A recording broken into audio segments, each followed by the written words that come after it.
It was a dark and rainy night. The abandoned government high school Iqbal, located on the outskirts of Lahore, stood shrouded in thick fog. Its walls were cracked and leaning, the window panes shattered, and a rusted lock hung from the main gate. People said the school had been closed since 1985. Since then, no one had dared spend a night there. Ahmed, a 22-year-old young man who had recently graduated in journalism from Lahore University, had accepted a challenge from his friends. If you can spend one night in that school, we'll give you 10,000 rupees. Ahmed laughed. That's it? Sounds easy. His friend Sarah, who always thought logically, tried to stop him. Ahmed, that school is really dangerous. People say they hear children's voices there. A girl crying. Desks moving on their own inside the classrooms. Ahmed mocked her fears. Sarah, you're way too scared. These are just rumors. I'll go there, record a video, upload it to my channel and gain more subscribers. At 8 o'clock that night, Ahmed arrived at the school. He carried a backpack containing a flashlight, a power bank, a camera, some food and a bottle of water. The rain had stopped, but the smell of dampness lingered in the air. He broke the lock on the gate.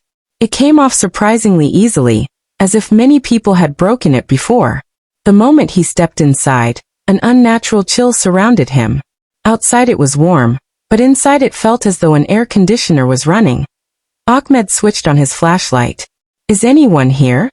His voice echoed through the empty corridor. No answer came. He walked forward and reached classroom number 7, the most infamous room in the school. People said that in 1985, a girl named Rabia had died there.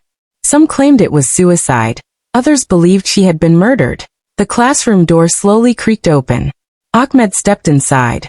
The desks were still there. The furniture was old, and faint words could still be seen written on the blackboard. Rabia has returned. Ahmed laughed and turned on his camera. Hello friends. Today we're inside Lahore's famous haunted school. Let's find out the truth behind these stories. He walked up to the blackboard and brushed his hand across it. Suddenly the writing changed. Now it read, Who are you? Ahmed stepped back. What? He was pretending to be brave, but his heart was pounding. A strange flicker of light swept across the room. Ahmed looked toward the back of the classroom and saw a girl sitting there, dressed in a white frock. Her face was hidden behind her long hair. Rabia? Ahmed asked nervously. The girl slowly lifted her head. She had no eyes. Only two dark, empty holes. Ahmed screamed and ran toward the door. The door slammed shut on its own. He pushed and pulled desperately, but it wouldn't open. A soft giggle echoed behind him. Do you want to play? Ahmed turned around. The classroom was empty, but a new message had appeared on the blackboard. The night has only just begun. He pulled out his phone. There was no signal. The battery, which had been at 100%, suddenly dropped to 20%. Then he heard footsteps in the corridor. Small footsteps.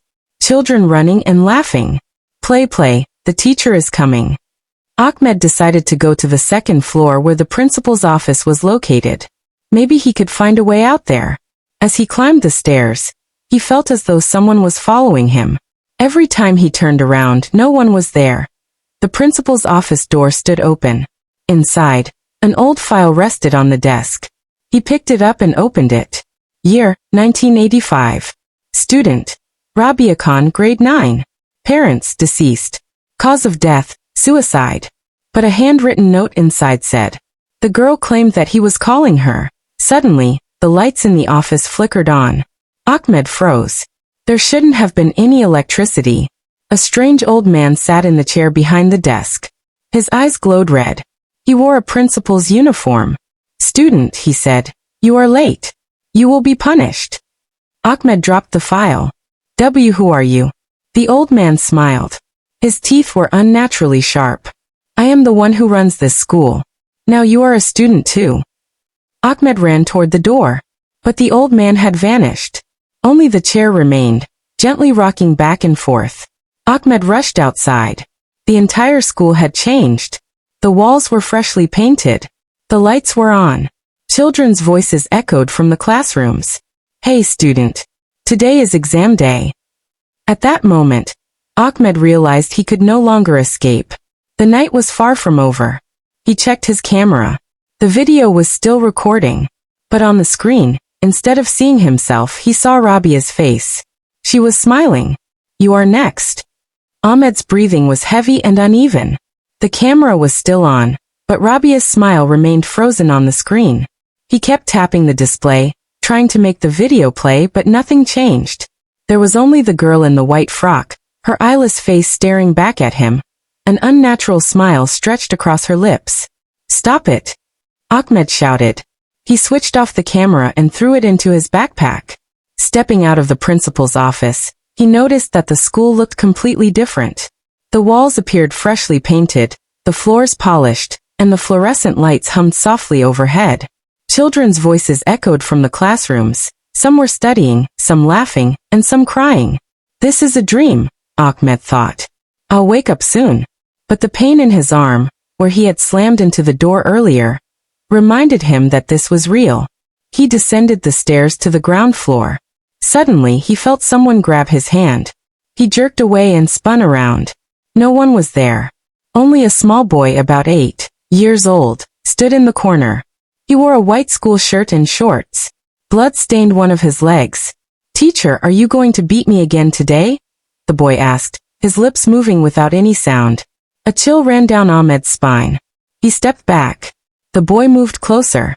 With every step, drops of blood fell from his feet onto the floor. I'm not a teacher," Ahmed said, trembling. "All teachers are the same." The boy suddenly vanished. Only bloody footprints remained behind, slowly fading away. Ahmed hurried toward the library. Maybe he could find a book or a record explaining what was happening. The library door stood open. As soon as he entered, a stale smell filled his nose. A mixture of old books, dust, and something else. The smell of death. Books were neatly arranged on the shelves. Ahmed picked up a volume titled, "The History of the School, 1970 to 1985. He opened it immediately. The pages began turning on their own, and stopped at the year 1985. There was a photograph of a beautiful girl, Rabia Khan. Standing beside her was another student named Farooq. The caption beneath the picture read, "Rabia and Farooq, the school's best students." Ahmed continued reading. Rabia had been abused.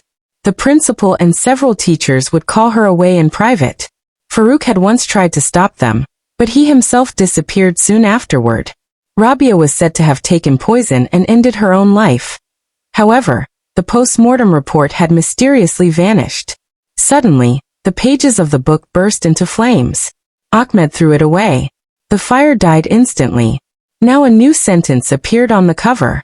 "Farooq is still waiting." Ahmed slowly turned his head. A tall shadow stood at the far end of the library. It moved closer.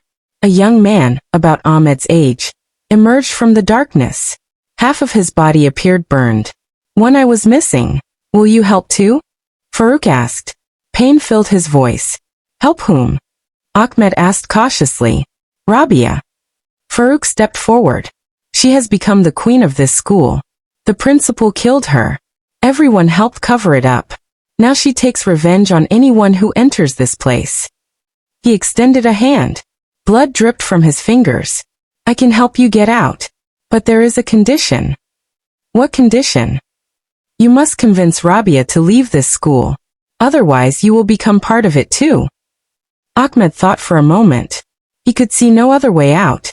Finally he agreed. Farooq smiled. "Good. Then we must go to classroom number 13. That's where Rabia's true secret lies." They left the library together. The moment they entered the corridor, all the lights went out. Only a dim red glow seeped from the walls.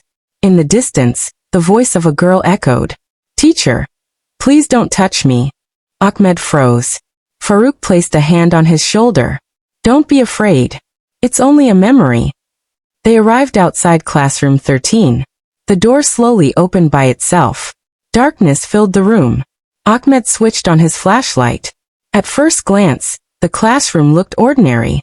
But on the blackboard, written in what looked like blood, were the words, "I did nothing." Ahmed stepped forward. Something caught around his foot. Looking down, he saw an old diary. He picked it up and opened it. It belonged to Rabia. The first entry read, "Today the principal called me again. He said that if I gave him private tuition, I would receive good grades. When I refused, he hit me. Farooq saw everything. He says he will protect me." The next page read, "Farooq has disappeared. No one can save me now."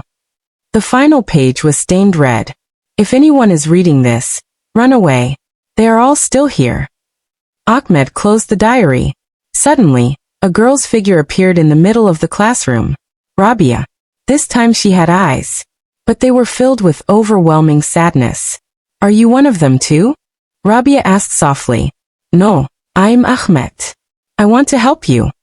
Rabia laughed. At first it was quiet. Then it grew louder and louder until it became a piercing scream. "No one can help me. They're all liars." Every desk in the classroom began shaking violently. The windows slammed open and shut with tremendous force. Ahmed tried to run, but Farooq stepped in front of him. "You already made a promise." Then from outside the classroom, a familiar voice called out, "Ahmed, are you in there? I've been looking for you." "Sarah." Ahmed's eyes widened in shock. She was supposed to be outside. Rabia smiled. "Now your friend has joined the game too." Ahmed felt his heart nearly stop. Ahmed looked at Rabia. Her eyes had turned red, and anger now flickered behind her smile. "Sarah?" Ahmed shouted. "Sarah, stay outside. Don't come in." But Sarah's voice came again, closer this time. "Ahmed, the gate is open. I saw your video and came here. Are you okay?" Farooq gripped Ahmed's shoulder tightly. "Now your friend will become part of us too. Rabia has found a new toy." Ahmed shook Farooq's hand away. "No, don't let her come in." He ran out of the classroom. The corridor was now drenched in a blood-red glow. Handprints appeared on the walls, slowly spreading across the surface. Ahmed sprinted toward the main gate. The gate stood open. Outside, the rain had started again. Sarah, soaked from head to toe, was stepping into the school grounds. In her hand was a flashlight and Ahmed's old phone containing his messages. "Sarah, go back!" Ahmed screamed, but it was already too late. The moment Sarah crossed the boundary of the school, the gate slammed shut on its own. A lock clicked into place, as if someone had turned a key from the inside. Sarah turned around in shock. "What's happening?" Ahmed grabbed her arm. "This school is alive. It won't let us leave. Rabia, Farooq, they're all trapped here." Sarah was a logical person. She didn't believe him immediately. "Ahmed, you're exhausted. You're imagining things. Let's just leave." But when she pushed against the gate, it didn't move an inch. Suddenly, children's laughter echoed throughout the entire school. "A new sister has arrived. Let's play. Let's play." The color drained from Sarah's face.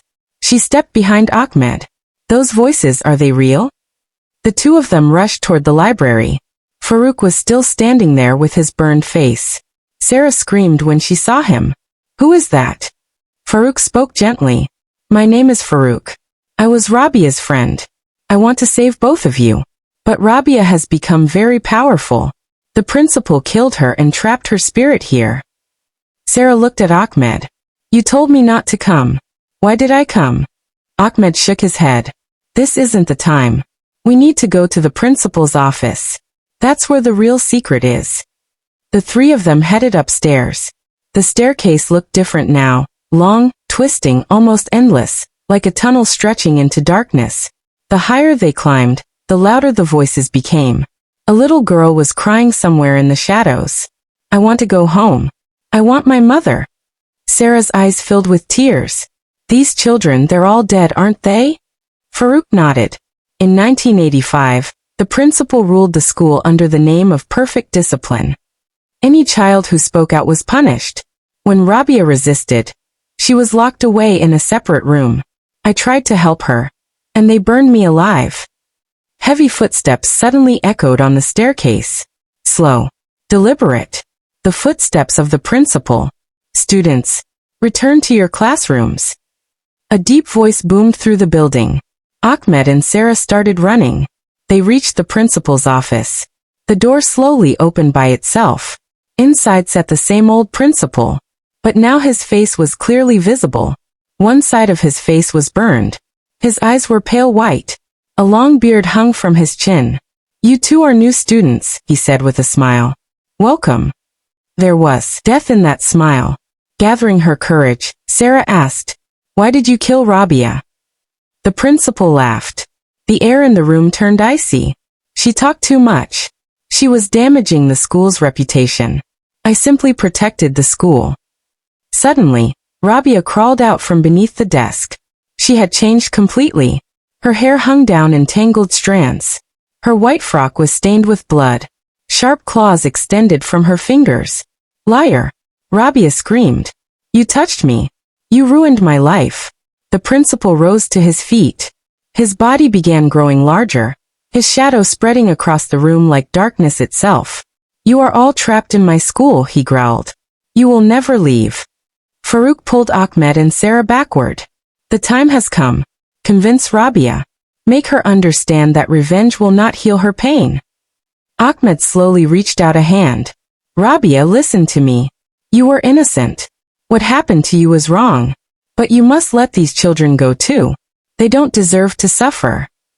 Rabia looked at him. For a brief moment, pain filled her eyes. But then anger returned. "You are all men. You're all liars." She raised her hand. A deep scratch appeared across Ahmed's throat. Blood began to flow. Sarah screamed and caught him before he fell. The principal laughed. "What a wonderful game." Farooq turned to them. "There is only one way left now." "What way?" Sarah asked. "We must go to the basement. That's where Rabia's truth lies. That's where her real body is hidden." Sarah looked at Ahmed. "Can we do this?" Ahmed wiped the blood from his neck and nodded. "We have no choice. Otherwise this night will never end." The three of them headed toward the basement. The staircase descended into darkness. With every step, the air grew colder. Children's voices echoed behind them. "Don't go. Death is waiting below." The basement door slowly creaked open. A foul smell drifted out from within. Ahmed switched on his flashlight. In the center of the room stood an old table. Upon it lay the skeletal remains of a young girl. Scattered around her were several smaller skeletons. Rabia suddenly appeared before them. She was crying. This is my body," she whispered. "The principal poisoned me and buried me here." Ahmed spoke softly. "We want to help you find peace. You deserve to go home." Rabia slowly extended her hand. Her fingers touched Ahmed's. For a single moment, everything felt calm. The darkness seemed to fade. But then a massive shadow entered the basement. The principal. His voice thundered through the room. "No one will find peace." The darkness in the basement was so thick that the flashlight could barely illuminate more than a few feet ahead. The air was filled with the stench of decaying bones and old blood. Ahmed, Sarah, and Farooq stood on one side of the room, while Rabia sat beside her skeletal remains crying. The principal's shadow stood at the doorway. He had grown nearly 10 feet tall, and his glowing red eyes burned in the darkness. "You cannot leave this place," the principal roared. "This is my school. My rules." His voice echoed through the basement walls. Sarah grabbed Ahmed's arm. Her hands were trembling. "Ahmed, this is real. We have to do something." Farooq stepped forward. "Principal, you burned me alive, poisoned Rabia, and killed countless children. Your time is over." The principal laughed. His laughter shook the entire basement. Suddenly, small bones began rising from the ground, children's bones. They swirled through the air, forming a massive shadowy figure. Rabia lifted her head. The sadness on her face had been replaced by rage. "You took everything from me," she screamed. "My dignity, my life, my future. Now I will take revenge on all of you." She raised her hand.